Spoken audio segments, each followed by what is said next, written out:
전문가가 전화로 연결돼 있는데요. 네, 박상윤 변호사 전화로 연결해서 자세한 소식 좀 짚어보도록 하겠습니다.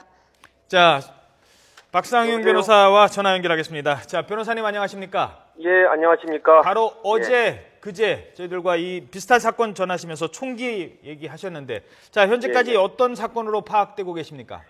지금 그 범인이 지금 작은아버지로 지금 추정되고 있거든요. 예. 예. 그리고 사용한 총이 당초에는 공기총으로 알고 있는데 지금 엽총으로 알고 있고, 예.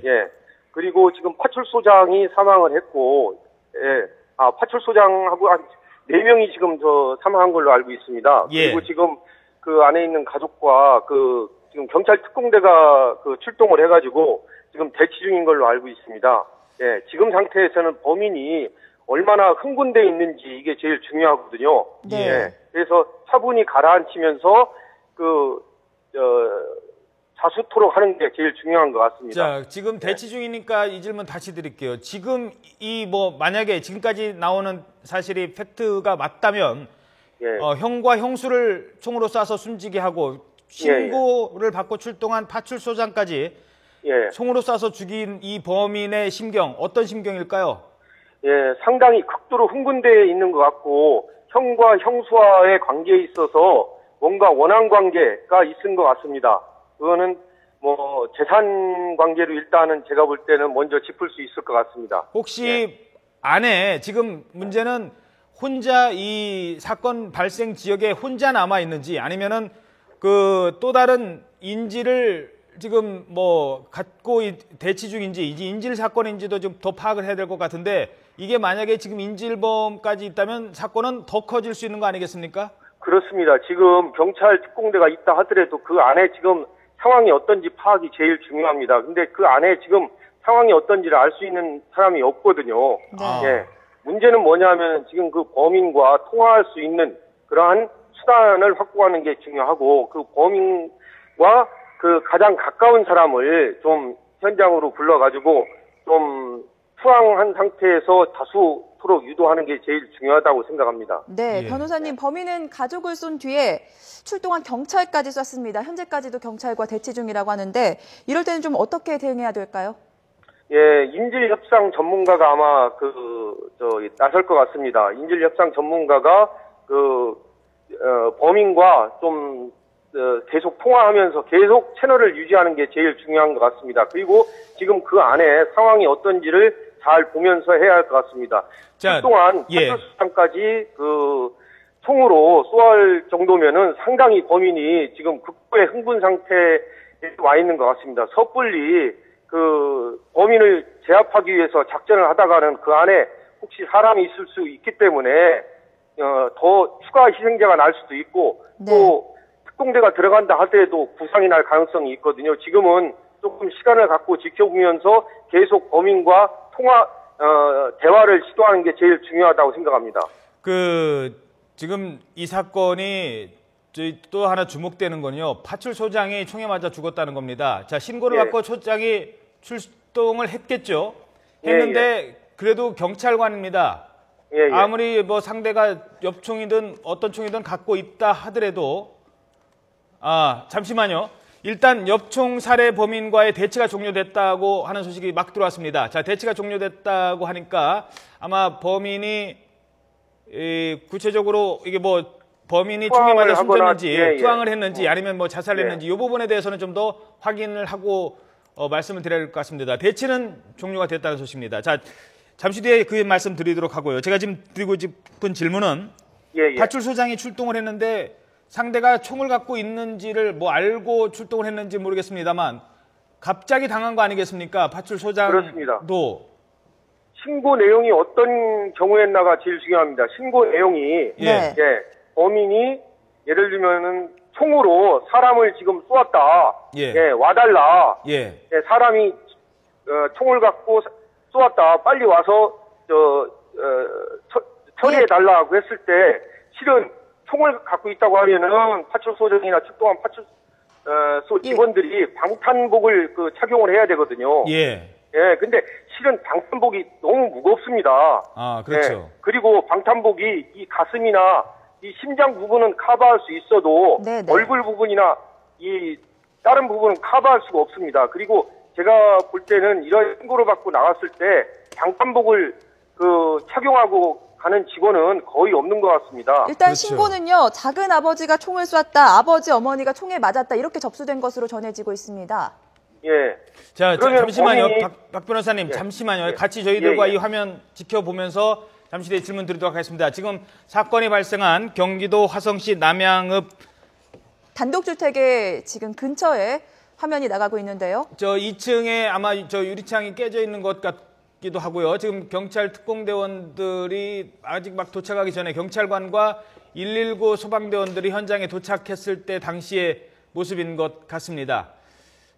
지금 저 빨간색 지붕의 2층에서 사건이 발생한 것으로 추정이 되고 있습니다. 앞에 경찰관들 그리고 소방대원들이 도착한 직후의 모습인 것 같습니다. 화면을 네. 잠깐 정지를 해 주실까요? 지금 이 화면을 보면 일단 경찰관들이 방탄조끼와 어느 정도 무장을 한 상태인 것 같고요. 이때는 지금 현재 대치 중인 상황에서 촬영된 화면인 것 같습니다. 네. 유리문으로 돼 있는 아마 저 집 같은데요. 네, 현재는 경찰과 엽총 살해범인과의 대치는 종료가 됐습니다. 사망자 가운데 범인이 포함됐는지 여부는 좀 더 확인이 필요할 것 같습니다. 경찰과 대치 중인 당시에 화면을 보고 계신데요. 소방서가 출동해 있고 경찰들이 출동해 있는 모습을 보고 계십니다. 자, 일단은 대치가 종료됐다라는 소식 들어왔습니다. 자, 대치 동료가 범인이 자살을 했는지 아니면은 스스로 투항을 했는지 아니면은 경찰관의 총에 맞아서 결국 검거가 됐는지는 확인이 되지 않고 있습니다만 일단 현재 사망자 중에 범인 포함 여부도 확인을 하고 있다고 합니다. 사망자는 현재까지는 4명 그리고 1명 부상으로 전해지고 있습니다. 네, 부상자는 2층 주택에서 1층으로 떨어진 것으로 전해지고 있습니다. 저 빨간 주택 아래 2층에서 1층 아래로 떨어진 것으로 보이는데요. 네, 총에 맞은 건 아니고 뛰어내려서 다친 것 같습니다. 그러니까 네. 안의 상황이 얼마나 급박했는지를 보여주는 것 같은데요. 자, 야산 밑에 있는 단독주택입니다. 경기도 화성시 남양읍 1347번지 단독주택입니다. 자, 박 변호사님. 예.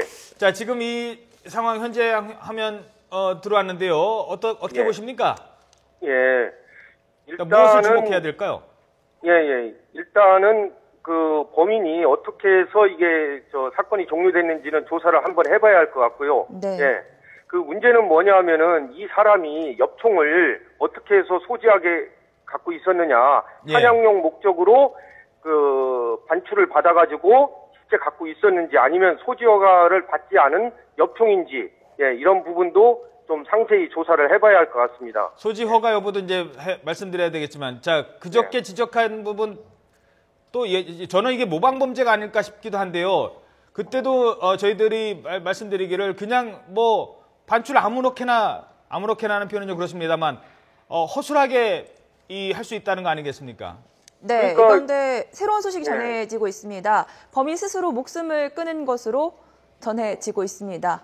네, 마지막에 범인이 자살을 한 것으로 이렇게 파악이 되고 있습니다. 결국 경찰과 대치 중이다가 자살을 한 것 같습니다. 자, 총기 반출 과정 다시 한번 좀 소설한 부분이 무엇인지 좀 지적을 해 주시죠. 예, 엽총의 경우에는 수렵 허가 기간 외에는 파출소에나 경찰서에 영치하게끔 돼 있습니다. 보관하게끔 돼 있습니다. 왜냐하면은 이것이 수렵 목적 외의로 사용되면 안 되기 때문에 영치하게끔 돼 있습니다. 그래서 수렵 허가 지역, 수렵 허가 기간 내에 수렵을 하고자 하는 사람은 파출소에 와가지고 소지 허가증하고 면허증만 있으면은 그거를 반출할 수 있거든요. 예. 그래서 그것만 보고서 반출을 해준다는 게 이게 문제점인 것 같습니다. 예. 지난번 사건이 발생한 뒤에 지금 긴급하게라도 이게 확인이 되지 않은 엽총 소지자가 총을 가지고 못 나가게 했더라면 하는 아쉬운 생각도 듭니다. 그렇죠. 엽총 지금 반출된 현황이 어떻게 되고 이 소지허가 받은 사람들이 실질적 반출한 사람들이 실제 사냥을 하고 사냥용에 쓰이는지 안 쓰이는지 이걸 추적하고 확인하고 점검을 해야 되는데 네. 사실상 지금 경찰에 그런 인력이라든가 그런 게 없습니다. 자, 그리고 변호사님 예. 과거 수사 경험으로 보셨을 때 지금 신고자에 의하면 아버지가 총에 맞고 어머니가 총에 맞고 목숨을 잃었 것으로 파악이 되고 있습니다. 친고자가 얘기에 의하면 총을 쏜 사람은 작은 아버지다라고 하는데, 자, 이런 사건인 경우에는 어떤 사건의 원인이 어디에 있는 걸로 보십니까? 제가 볼 때는 뭔가 재산 문제에 무슨 원한이 있지 않았나 그런 생각을 해봅니다. 지난번 세종 네. 시 사건도 결국에는 이게 투자금 문제 때문에 그 사건이 일어난 거거든요. 예. 이게 형제간에 이렇게 발생할 정도면은 뭔가 뭐 부모님이 남긴 재산 분배에 관해서 뭔가 다툼이 있지 않았나, 상속상에 무슨 문제가 있지 않았나 하는 그러한 생각이 듭니다. 그리고 며칠 전에 또 명절이 있지 않았습니까? 네, 예, 그렇습니다. 명절 때도 역시 다투는 게 뭐 부모님을 모셔 누가 모셔야 되느냐, 그다음에 재산 관계를 어떻게 정리해야 되느냐, 뭐 이런 문제거든요. 예. 이런 문제 때문에 형제간에 만나서 이게 형제간에 되는 게 아니라 나중에 원수가 되거든요. 아마 이 부분도 엽총을 지금 갖고 가가지고 그 형과 형수를 쏠 정도면은 상당히 형과 형수에 대해서 뭔가 사무친 원한이 있는 것으로 생각됩니다. 알겠습니다. 또 엽총을 미리 준비했다는 것은 그만큼 계획된 범죄라고 또 볼 수 있을 것 같습니다. 예, 네, 알겠습니다. 알겠습니다. 자, 네. 변호사님 지금 바쁘신데 전화 연결해 주셔서 고맙고요.